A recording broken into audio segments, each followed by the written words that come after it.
Good. Let's get right into it. Again, I still give an intro, a short intro into NV magnetometry for those who haven't been here and for those online who may have missed the session this morning. What we are doing is to use individual spins, electron spins in diamond, which are posted in particular lattice defect called the nitrogen vacancy center, and we use them as local probes for weak magnetic fields. And the reason why this works is because these spins, they have a property we call optically detected magnetic resonance. So we can shape the spins at their preferred resonance frequency to induce transitions using microwaves. And these driving these transitions leads to a reduction in the fluorescence that the NV centers emit. So you can optically address the spin and you can drive the spin with microwaves. And all of this reacts to magnetic fields. And this is summarized in this view graph.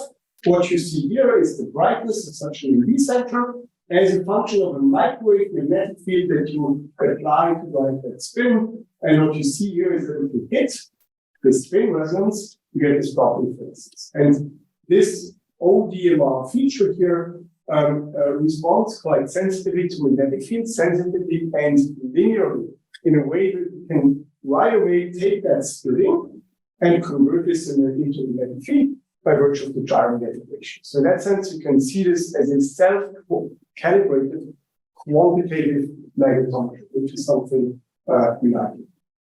So here's just in a nutshell the explanation of why that works. I think this hasn't been shown this morning, so I'll show it just really quickly. The reason why this works is that because this NV center in the ground state is this spin, an electronic spin, one system, which has the level structure as shown here. Those numbers here, they correspond to the magnetic quantum numbers, so the spin projection along the NV polarization direction. And it turns out you can drive fluorescence here. This state here leads to a lot of fluorescence being emitted, whereas those two states here lead to less fluorescence being emitted. And that's essentially the basics of why this is. Good. So I mentioned it already before. This yields a quantitative self-calibrated magnetometer and one that's rather sensitive. You can estimate the sensitivity just going into the basics of quantum measurement. You can go through the math. This is something that we do in intro level quantum mechanics class to ask the question, how sensitive does this spin react to magnetic fields? And you will find out that the sensitivity, so essentially the imprecision of the magnetic field measurement for a given measurement time, is dominated here by gyromagnetic ratio. That's just the fixed property of that spin, and its quantum coherence time. And here, if you wish, comes in the first time quantum properties of this center, namely that its sensitivity is limited by quantum coherence. Okay, so you can put in numbers and you find something like 60 nanotests per square root of hertz as the fundamental limit, which you can possibly achieve with a single spin without using entanglement. And just to put this into perspective, this morning Martino talked about squid magnetometry. Typically, squids perform much better when it comes to sensitivities, and we try to compete with you, Martino.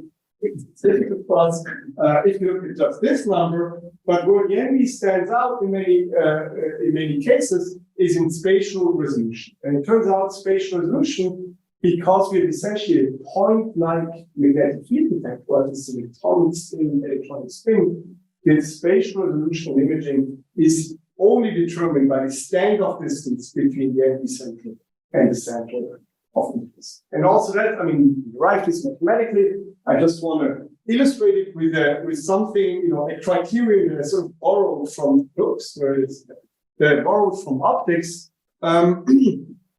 What I've done here is just a toy calculation. You have here two spins on a surface that you would like to image and resolve spatially.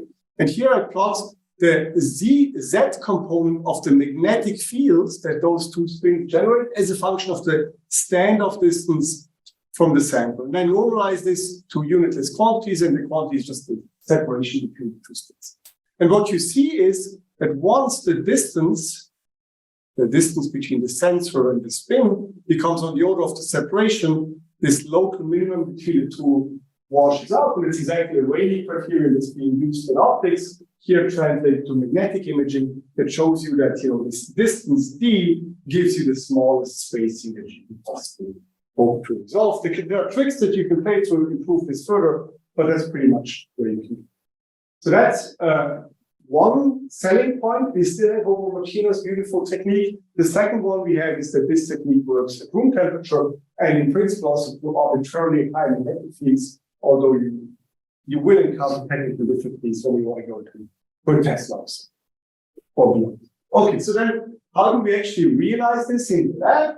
The answer to that is the result of many years in the clean room that resulted in structures such as this one here. So now my computer is also slowing down. So it seems like this has to be with Zoom somehow.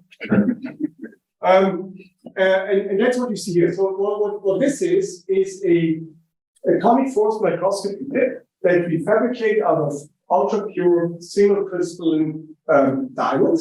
It is ultra pure in the sense that it only contains a single nitrogen vacancy center spin that we controllably introduce into the apex of the tip.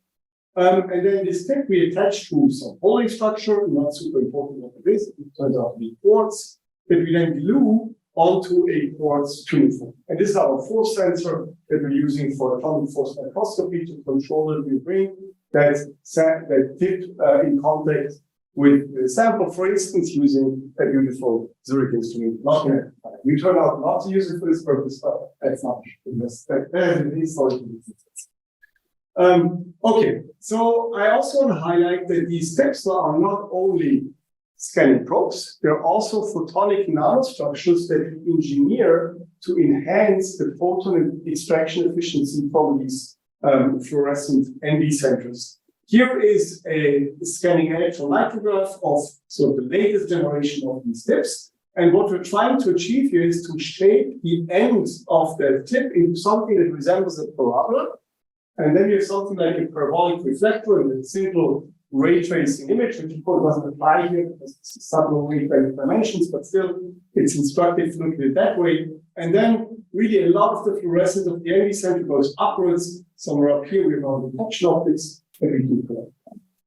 And analyzing these structures and the experimental data, what you find is that we get to something like 12% of photon collection efficiency, and it takes into account all the losses from the emitter to the final detection. That's the final detection efficiency, and that gives us something like 10 times the quantum projection noise limited sensitivity that I've introduced to you. So we're not quite at the quantum limit yet, but of course we're working together. All right, so I would claim that by now these tips, this is a rather robust and mature technology in the sense that we can apply it. It's a scalable and established fabrication technology, and I can also advertise here that this is by now commercially available through this startup company I mentioned already called Kinam. So I do want to walk you maybe briefly through the steps of fabricating these steps without, of course, going into all the details, but just to show you how we approach this problem, how we scale this up. Here you see the final result of the fabrication route. This corresponds to a diamond wafer, if you wish. The wafer turns out to be just a few millimeters across, but still as big as we get them. That's filled with those scanning probes. So each of these rectangles here corresponds to a single scanning probe, as you've seen before.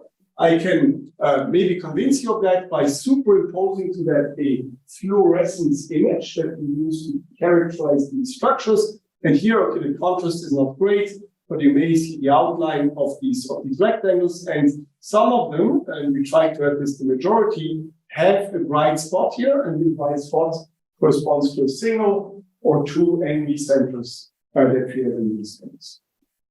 So how we get there is that we first prepare what we call a device layer, which essentially is a thin slab of diamond. I should really say that this is the most difficult step in all of this, is to be able to etch, and Mark knows it, you learn it the hard way.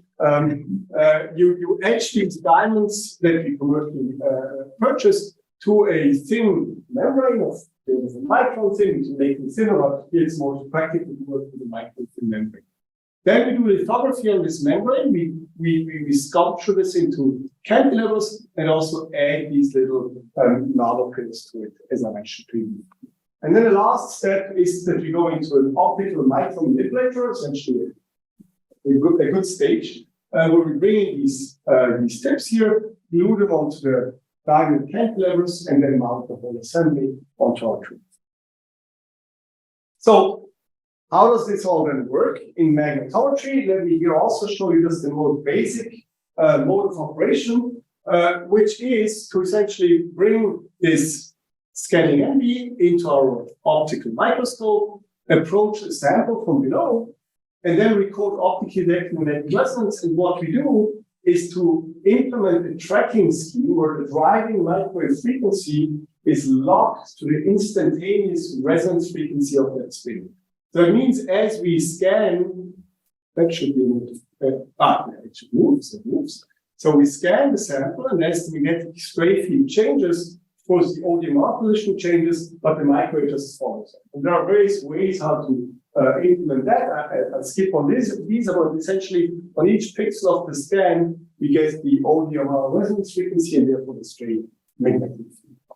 I also want to stress that this is the most basic measurement scheme. There are more advanced ones that build on coherent control of the spin, and they can bring both improve the sensitivity, but also bring the sensitivity frequency range up to high frequencies in the kilohertz, megahertz, or even gigahertz range.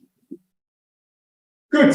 So let me show you here just a very basic example. This is not exciting physics, but just illustrates what we get out of this. A basic example of such an imaging experiment. Here you have, so what we did here is look at magnetic nanorods of nickel. They're about 200 nanometers long, 20 across. You can see as you can look at them as magnetic dipoles with those stray fields coming out. And here you have little NV scanning of it. And this NV spin polarization axis is locked to the crystal axis of the scanning probe here. So for typical diamonds, it's tilted a little bit. And what I want to illustrate here is that this can lead to somewhat counterintuitive stray magnetic field patterns, as you see here. So this is the result we get from such a dipole. We say dipole is simple and stray field structure maybe not so much.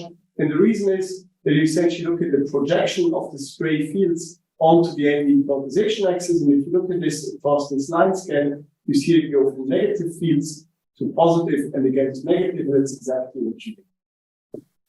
So these images are sometimes not so easy to interpret, but luckily there are ways to reverse propagate this measured stray magnetic field map to the underlying source. And Regina already alluded to this a bit this morning. I will from now on only show you these reconstructed images, and I will skip the explanation of how we reconstruct them. We can talk about this later, but I do want to advertise that we work quite intensely on these reconstruction methods. We did this first sort of the classical way, just by converting Maxwell's equations back to the source, but more recently developed a machine learning-based approach that, at least from our perspective, works much better and is quite promising for various such imaging applications.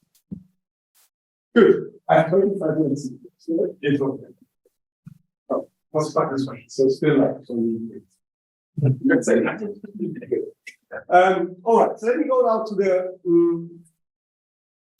first application example that I promised, and those are these two-dimensional magnets. Martino introduced them already before this morning, but essentially what they correspond to are atomically thin sheets of magnetically ordered materials.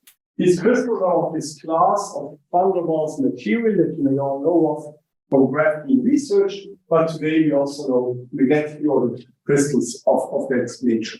These were discovered only in 2017 and have really drawn a lot of attention to them because of their tunability and their fundamentally different behavior from their bulk counterpart. I mean, if you go to a single atomic sheet, you have reduced dimensionality where magnetism can behave very differently. So this gives you rise to interesting physics to be explored and new means of tunability of these magnetic states that you can achieve in these structures. So I want to just illustrate this with two classes of materials which are of recent interest. which are ferromagnetic and antiferromagnetic to the van der Waals magnets. Here illustrated on the case of these chromium tri-halides. So this X here could be 3 different compounds, iodide, bromide, and chloride. And what I show you here is the magnetic ground state of these compounds. And you see that but just by changing the composition, you can, for instance, tune this from being out of plane uniaxial magnet to an in-plane anisotropic magnet that sort of realizes an XY Heisenberg model, which is interesting for profile magnetic magnet. And it turns out you can tune between the two more or less continuously by chemical doping and intermixing of these compounds. And the same holds true for antiferromagnetic structures, such as here is metal phosphorus sulfides, where metal can be any of these compounds here, where you can then realize quite a zoo of different spin textures in antiferromagnetic. And all of this I will show you to highlight the tunability of these materials and the excitement that they created in terms of the complex spin lattice models and quantum magnetism. Now there is a challenge. And the challenge here is that it's very difficult to address these materials on the nanoscale and perform imaging on. In fact, the first experiments on this were done with an optical technique called magnetometry per effect microscopy, where, for instance, domains could be resolved, but with rather poor spatial resolution on the order of the micron, and all of this in non-quantitative. There are also results using magnetic force microscopy, MFM. To my knowledge, there was actually one result that I show you here on this compound chromium sulfur bromide. Here you see the resulting image. It surely does show some magnetic texture, but it's very difficult to interpret. And as you see, this is for the experts, there's this streaking here, which indicates that there's very strong back action of that flow on this. This was the challenge that we want to address, and you've seen this morning by now there's also standing squid microscopy that can address that. But when we started in this field, there was essentially no solution yet, so we were very motivated to jump into it. Good. So here's the first experiment we've done. I should say there was a very nice collaboration with the group of working with Borga at Geneva University, and he provided the samples to us. Here is essentially the schematics of the experiment. We bring our tip close to such an exfoliated, encapsulated sample, and all of this happens at cryogenic temperatures of about 6 Kelvin. So here's what we did at the time, or what we could do, was to image, in this case, a monolayer of this compound chromium triiodide, and then extended this further to thicker and thicker samples to see how imaging evolves. Here you see an image of a bilayer next to a trilayer, and lastly here a 5-layer sample. And again, I want to stress these are those reconstructed magnetization maps, the bare and the magnetometry, and this looks slightly different. Okay, so you can already realize a couple of things. Well, first we get here clearly nanoscale spatial resolution, as I said, limited by the standard distance here of about 50 nanometers. We get quantitative imaging in the sense that we can really measure the magnetization density. And we had this initially surprising observation that all those samples had the same amount of magnetization. If you look at the magnitude, it's almost about 20 spins per nanometer square, and only odd numbers of layers give you non-zero magnetization, even numbers here give you zero magnetization. Now that was the insight we had there. We can, of course, right away try to explain that by imposing that adjacent layers have antiferromagnetic ordering, and therefore the magnetization compensates. And that's indeed what's happening here. However, the timing was not understood why that happened. And I will not go into this story here, but if you're interested in building it up or we can discuss afterwards, our experiments at the time shed light on this question and essentially allow us to explain why these materials order antiferromagnetic, whereas I should state that the bulk actually is ferromagnetic order. Good. So rather than giving that story, I want to give you a highlight of a rather recent result, and I should say it's still fully understood result on our side. And this is on magnetic imaging of another two-dimensional compound, chromium sulfur bromide. And one of the reasons why we switched to this is that this material turns out to be much easier to handle. So these chromium-neutral halides I showed you before, they're terrible to exfoliate, very small flakes with a lot of defects, as you saw here, for example. Whereas this chromium sulfur bromide turns out to exfoliate beautifully into huge stripes of very sharp boundaries, as you can see here, for instance. So this is a stripe that will extend for, I think, tens of microns, and consists of a tri-layer, a bilayer, and further down also a non-layer. So those are much easier to handle experimentally. They're even air stable, so you don't need to extract these samples. And you get these very, very sharp lines, which makes data analysis much easier, and it has to do with this reconstruction. So it turns out this material is also much more interesting from the magnetism perspective, and that's because it has very different anisotropy axes, and these magnetic anisotropies can interplay with external magnetic fields that you can apply. And I can illustrate this here on a case of a bilayer, where we were able to evidence in real space what is called a meta-magnetic transition. And what that means is that the system, as I said before, is anti-magnetic only between adjacent planes, but of course, if you apply a strong enough magnetic field along this direction, at some point the spins will flip, and all right. And this transition is impossible. Then I guess it's called a spin flip transition. There are also other transitions, but this is the one that we use. So we were able to look at this, and here's the movie I promised. So this is a sequence of images we've taken with changing external magnetic fields applied along this axis. This side here corresponds to the end of magnetic phase. This is the ferromagnetic phase. Ferromagnet grows as you increase the magnetic field, and vice versa. So you can go through the full hysteresis loop and map that out using scanning and magnetometry. Now that's interesting for various reasons. First off, to my knowledge, this metamagnetic transition, their existence is well known in magnetism, but it has never been imaged directly in real space in that way. And application 2 will be skipped, but I'm almost done with that part, so relax. But the really interesting thing we think is happening here in the domain or the phase boundary between these two regions. In fact, if you look at this phase boundary here, it's shown in the zoom-in image in the quantitative way. You see it has a rather peculiar behavior with these cusps that can occur. We believe it may be related to different helicities of parts of this domain wall, and also the way this propagates here and extends along this particular long axis currently is not understood in our sense. If any people have ideas how we could model or understand that, this comes to me. Okay, so I do have to wrap up. That's very sad. So I skipped this application, which was one of magnetic memories, a specific memory called M-Run that we looked at again together with Kinami and IMEC. If you want to know about this, I'm happy to discuss it later on. This is my conclusion slide. I think this field of NV magnetometry is a rather exciting state of time right now. We can look at interesting physics. We're also working on new sensing modalities.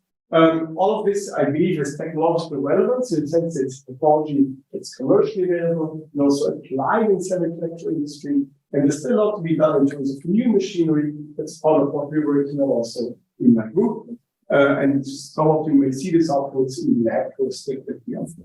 So with that, I'm at the end. This is the fantastic group of people that I have the privilege to work with, both here at the university and at Kinami.